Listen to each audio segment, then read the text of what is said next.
All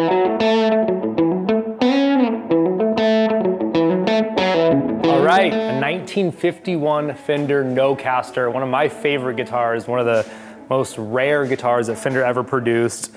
When Fender first started mass producing instruments in 1950, they came out with the Broadcaster, super rare, kind of, you know, the start of the electric guitar in the sense of Fender. So they get a cease and desist from Gretsch, they have to cut the name, and before they settled on Telecaster, they just took that decal off, and these are known as the Nocaster. Super rare, just kind of this oddball solution to a couple months while they're trying to figure out, you know, what to call this cool guitar design that will forever change the world.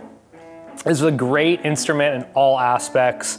You're talking to someone who owns a Blackguard Telecaster, so I have literally, you know, looked over and studied every component of these cool early Fenders, and I love them. I'm obsessed. This particular model has been refinished and has a couple changes, which is really cool because it's not $100,000+. It's obtainable to someone who wants to, you know, get a really, really cool historic Fender or trade in all their other guitars and get something that's, you know, not only a superior instrument, but part of history.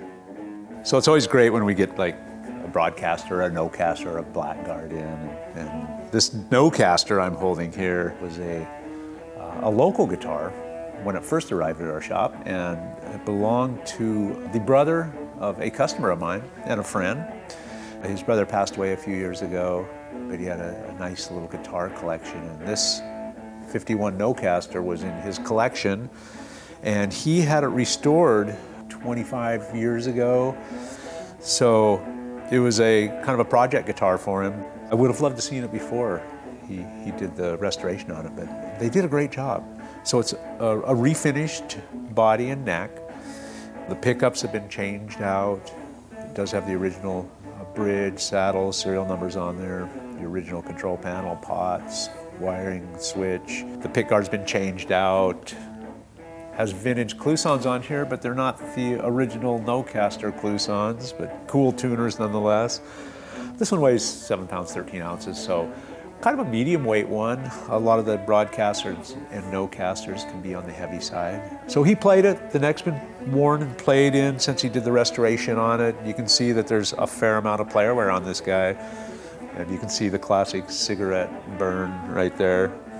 His brother was a smoker, I know that, so I'm sure that is probably authentic and not relict. So just one of those guitars that, you know, you have your original ones and then you have your ones that have been restored. This, you know, as I mentioned before, falls into that, but it is a Nocaster. It is a very cool guitar, and it's really great to have one of these in here again.